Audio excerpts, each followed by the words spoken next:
Hello guys, welcome to BRK news. నేను మీ నందు. AP పాలిటిక్స్లో ఎన్నో మార్పులు అయితే జరుగుతున్నాయి. విడుదల రజనీ వర్సెస్ ఎంపీ కృష్ణదేవరాయలు, వీళ్ళిద్దరి మధ్యన అసలు ఎందుకు వార్ జరుగుతుంది? కొన్ని డౌట్స్ అయితే మనందరికీ ఉన్నాయి కదా. అవన్నీ మనతో పాటు చింతా రాజశేఖర్ గారు ఉన్నారు, ఆయన అడిగి తెలుసుకుందాం. నమస్తే సార్. నమస్తే సార్, ఇప్పటి వరకు ఏపీ పాలిటిక్స్లో గవర్నమెంట్ మారిన తర్వాత ఎన్నో వివాదాలు ఇవన్నీ మనం చూసాము. ప్రజెంట్ వీళ్ళిద్దరి గొడవ ఇష్యూని మనం ఎలా చూడాలి? విడుదల రజనీ గారు ఒకప్పుడు తెలుగుదేశం నుంచి వైసీపీలోకి వచ్చిన కార్యకర్త, నాయకురాలు. ఆమె చంద్రబాబు నాయుడు గారు నన్ను ఐటీలో ఆయన నాటిన మొక్క నేను పెరిగాను, ఇంత పెద్ద చెట్టునయ్యాను అని చెప్పేసి చెప్పడం జరిగింది. సో ఆమె చంద్రబాబు నాయుడు నాటిన మొక్క అంటారు. సో ఆ తర్వాత ఆ పార్టీని వీడి ఆ పార్టీకి వ్యతిరేకంగా వైసీపీలో చేరి గెలిచి మంత్రి అయ్యి తీవ్రమైన విమర్శలు టీడీపీ మీద గుప్పించినందుకు సహజంగానే టీడీపీ వాళ్ళకు కొంచెం కోపం ఉంటుంది. ఎందుకంటే బయట వాళ్ళు విమర్శిస్తే పర్వాలేదు, కానీ మనం ఒక ఫ్యూచర్ ఇచ్చి ఒక స్టేచర్ ఇచ్చి మనం పెంచి పెద్ద చేసిన వాళ్ళు మన మీద తిరగబడితే ఆ బాధ ఎక్కువగా ఉంటుంది. సో ఆమె వలన వీళ్ళకి బాధపడడానికి ఎక్కువ కారణం అదనమాట. కాకుండా ఆమె వైసీపీ జగన్మోహన్ రెడ్డి పార్టీలో మంత్రిగా చేశారు, తీవ్రమైన విమర్శలు చేశారు. కాబట్టి ఆమెని టార్గెట్ చేయాలని డెఫినెట్గా తెలుగుదేశం పార్టీ అటెంప్ట్ చేయడంలో తప్పులేదు. సో అప్పుడు ఆమె మంత్రిగా ఉన్నప్పుడు లావు కృష్ణదేవరాయలు ఆయన కూడా వైసీపీ నుంచి, ఆయన ఎంపీ కాబట్టి లోపల ఏమేమి జరిగినాయో మొత్తం అన్నీ ఆయనకి ఒక అంచనా ఉంటుంది, ఐడియా ఉంటుంది. సో దానికి ఆయన ఇన్ఫర్మేషన్ ఇస్తున్నారని చెప్పి ఈమె ఆరోపణ.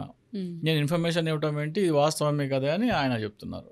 ఇక్కడ ఏంటంటే ఆమె ఒక శ్రీ బాలాజీ స్టోన్ క్రషర్ అనే వాళ్ళ మీద ఒత్తిడి తీసుకొచ్చి మైనింగ్ అవకతవకలు ఉన్నాయని చెప్పి ఒత్తిడి తీసుకొచ్చి వాళ్ళ దగ్గర 2,20,00,000 రూపాయలు తీసుకున్నారనే అభియోగం. అది రికార్డ్ అయింది. ఆయన స్టోన్ క్రషర్ ఆయన కంప్లైంట్ ఇచ్చాడు.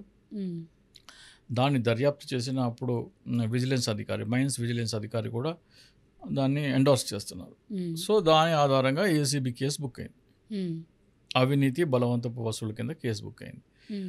దాంట్లో భాగంగా ఆమె ఏం చెప్పారంటే, ఇదేమీ లేదు, ఇది ఇది తప్పుడు కేసు, అలాంటిది ఏమీ జరగలేదు అని చెప్పేసి నా కాల్ డేటాని కూడా వాళ్ళు తీస్తున్నారు. అది నా వ్యక్తిగత హక్కులకి, నా ప్రైవసీకి భంగం కలిగించే అంశం. మీ ఇంట్లో మహిళల ఫోన్స్ని కాల్ డేటా సేకరిస్తే మీకు ఎలా ఉంటుంది అని చెప్పేసి ఆమె తిరిగి రివర్స్లో ప్రశ్నించడం. అంటే పర్మిషన్ లేకుండా కాల్ డేటా కూడా తీయకూడదు అంటారు కదా. పర్మిషన్ లేకుండా అంటే మరి ఇప్పుడు వీళ్ళు అధికారంలో ఉన్నారు కదా, పర్మిషన్ ఇచ్చారా లేదా? కాల్ డేటా తీయడానికి చాలా ఉన్నాయి. మీరు ఏదైనా క్రైమ్ ఇన్వెస్టిగేట్ చేస్తుంటే కాల్ డేటా తీసుకోవచ్చు. అవును. సో ఈమె అవినీతి మీద ఏసీబీ కేసు బుక్ అయింది కాబట్టి కాల్ డేటా తీసుకోవచ్చు.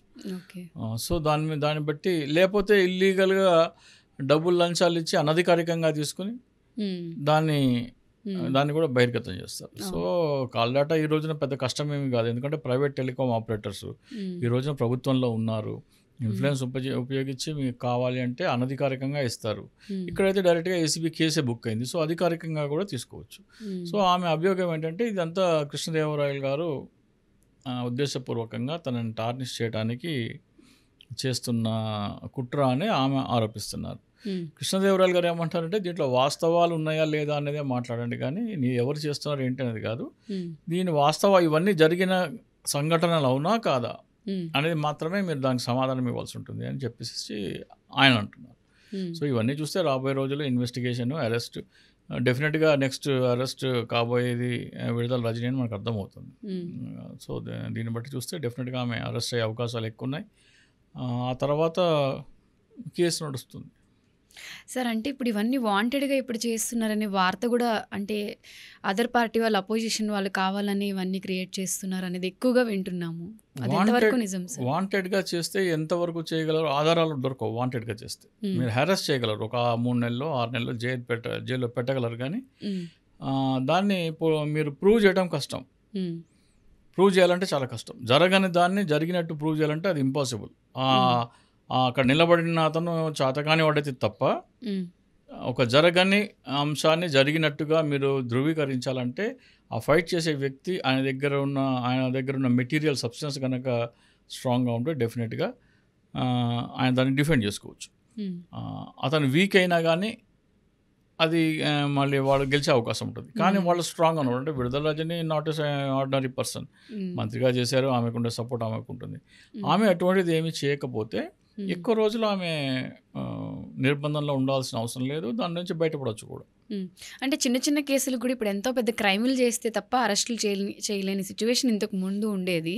బట్ ఇప్పుడు ఏంటంటే చిన్న చిన్న కేసులకు కూడా అరెస్ట్ చేస్తున్నారు, పర్సనల్గా గ్రడ్జ్ తీర్చుకోవడం కోసం అని చెప్పి అనే వార్తలు అయితే మనం ఎక్కువ వింటున్నాం సార్. ఇప్పుడు ప్రూఫ్లు ఉన్నాయా లేదా అనేది పక్కన పెడితే ఇప్పటి వరకు చూసుకున్న అరెస్టులు కూడా మనకి ఏ పార్టీ అయినా కూడా ఒక వార్త అయితే అందరూ అంటున్నది ఏంటి అంటే కోపం ఉంటే కేసులు పెడుతున్నారు, ఎవిడెన్స్ తర్వాత ఫస్ట్ వాళ్ళని లోపల పెట్టారా లేదా అనేది ఈ పొలిటీషియన్స్కి బాగా అలవాటు అయిపోయింది అని మాట్లాడుతున్నారు. ఇప్పుడు రాహుల్ గాంధీ గారిని కూడా మీరు ఒక కేసు పెట్టి ఆయన దాంట్లో కన్విక్ట్ చేసి, గుజరాత్లో ఒక కేసు పెట్టి దాన్ని లోవర్ కోర్టులో కన్విక్ట్ చేసి మళ్ళీ గుజరాత్ హైకోర్టులో కన్విక్ట్ చేస్తే ఆయన సుప్రీంకోర్టుకి వెళ్ళి దాని నుంచి ఉపశమనం పొందారు. ఈ లోపల ఆయన సభ్యత్వం రద్దయిపోయింది, సభ్యత్వం కూడా రద్దయిపోయింది. సో రాహుల్ గాంధీకే దిక్కు లేదు, ఇంకా మిగతా వాళ్ళు ఎంత. జాతీయ నాయకుడు, జాతీయ అపోజిషన్ లీడర్, సో ఆయనకే అంత ఇబ్బంది ఉన్నప్పుడు మిగతా వాళ్ళందరూ సిద్ధపడి ఉండాలి. దానికి సైకలాజికల్గా, ఫిజికల్గా కూడా సిద్ధపడి ఉండాలి. మేము సిద్ధంగా లేనప్పుడు రాజకీయాలను తప్పుకోవాలి. దానికి సైకలాజికల్గా కానీ ఫిజికల్గా కానీ మేము సిద్ధంగా లేము అనుకున్న వాళ్ళు రాజకీయాల నుంచి తప్పుకొని వాళ్ళ పని వాళ్ళు చూసుకుంటే కరెక్ట్. లేదు నేను దానికి సిద్ధంగా ఉన్నానంటేనే ముందుకు వెళ్ళాలి. అది పెట్టుడు కేసా నిజమైన కేసా అనేది తర్వాత మీ మీద మాత్రం హెరాస్మెంట్, టార్చర్ ఉంటుంది. దానికి మీరు సైకలాజికల్గా సిద్ధపడే ముందుకు రావాలి, పాలిటిక్స్లోకి రావాలి.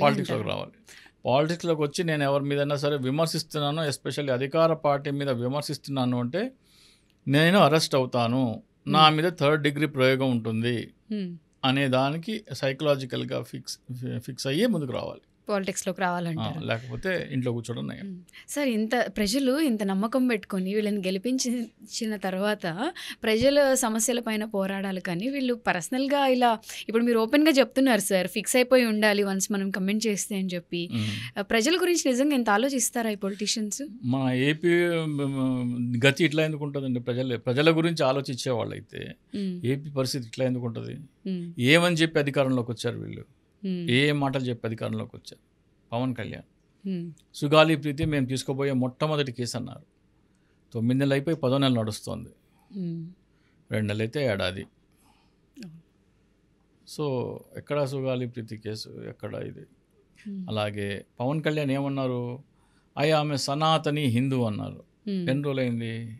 ఎంత ఊపిరి బిగబట్టి పిడికిలి బిగించి ఆవేశంతో ఊగిపోతూ ఆమె అన్అపాలజెటికల్ సనాతని హిందూ అన్నారు. ఆ ఊపిరి వదలం కూడా వదలేదు, నాకు కులం లేదు మతం లేదు అంటున్నారు మొన్న 2 రోజుల క్రితం. సో ఒక స్టాండ్ కానీ, ఒక సిద్ధాంతం కానీ, ఒక విజన్ కానీ, ప్రజలకు మేలు చేద్దామని కానీ అవి కనపడట్లేదు కదా మనకి. అవి కనపడితే అటువంటి కమిట్మెంట్ ఉన్న నాయకులు ఎవరన్నా ఉంటే వాళ్ళ నుంచి మనం ఆశించవచ్చు, కానీ అటువంటి ఏమి కనపడట్లేదు.